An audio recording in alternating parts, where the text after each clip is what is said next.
Hi, Tuesday. Did y'all watch yesterday? My video from yesterday? Because Sonny and Sarah pretty much just said everything that I said in yesterday's installment. Um, Based on my viewership numbers right now, the likelihood is very low that any of you saw it. But you're the same concept about not being able to come to a level playing field with people who are just going to base everything in lies. Um, so and then Meghan, you agreed with them. Okay, good. I guess that's good.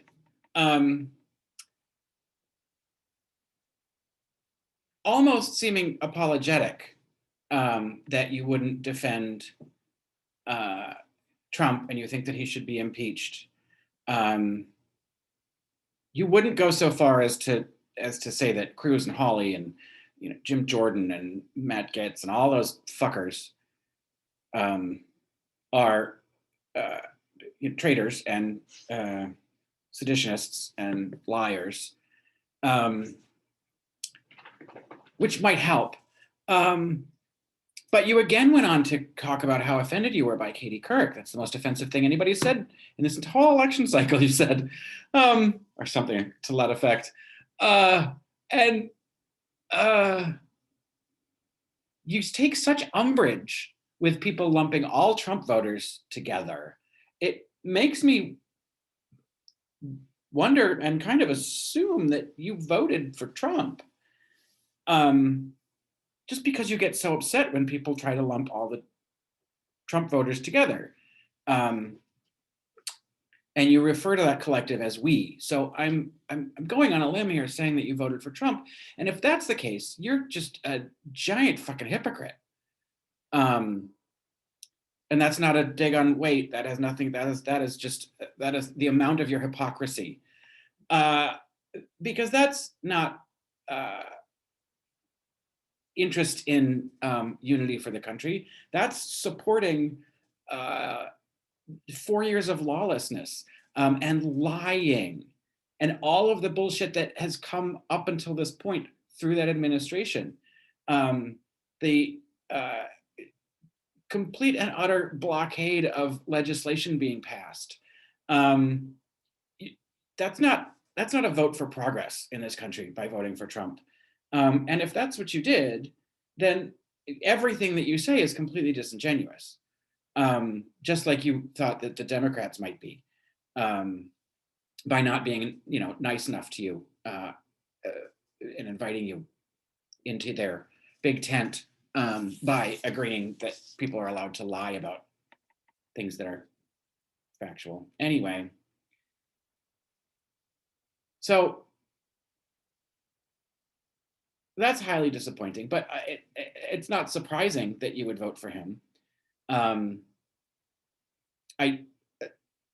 sure that you don't realize what that says about you and what you actually want for this country and what you support. No matter what you say out loud, that vote, that action of voting means more than anything that you say on TV about your personal beliefs and political ideology.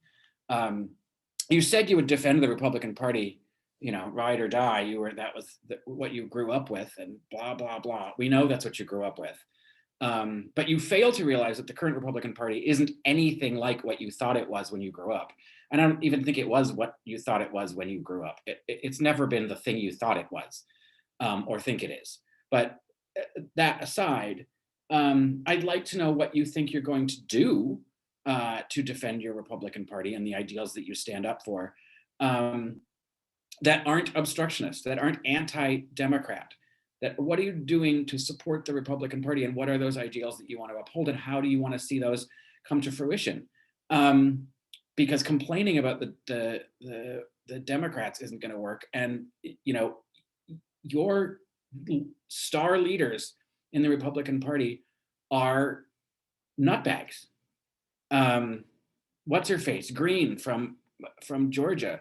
Boebert from Colorado, the one who wants to bring guns into the onto the floor, like, who may have also um, worked with the terrorists that then stormed the Capitol on the 6th. But that's still alleged, and we haven't figured out what her giant tour group was in the days leading up to the Capitol. I don't know why we can't find that out. You'd think there'd be some sort of ledger. Anyway, so yeah, I don't know what you plan to do to, bring your party to the ideals that you think it should uphold. Um, Being a ride or die Republican, it seems that the party has moved past you, um, and it might not be, welcoming to you anymore. You seem um, apologetic that you stand with people like Liz Cheney and um, uh, Mitt Romney, um, by standing up for this country and democracy, which I don't think is something you should be apologizing for. But you are wont to do that. I'm sorry, but you're not sorry. Yeah. Anyway, let's see what you come up with. I have a feeling this is going to be a continually frustrating year where you flip flop in the words that you say, and the positions that you take based on the story of the day that you want to uh, perpetuate, most likely based on whatever's going on thefederalist.com. You brought up Ben and the baby today by name. Liberty. Liberty, liberty, liberty, liberty. Anyway, I don't care if you hold her on your lap when you're on a Zoom. I don't give a fucking shit. And I'm really not interested in your book. So I hope it's available online for free so I can read it and make fun of it without having to give you any money.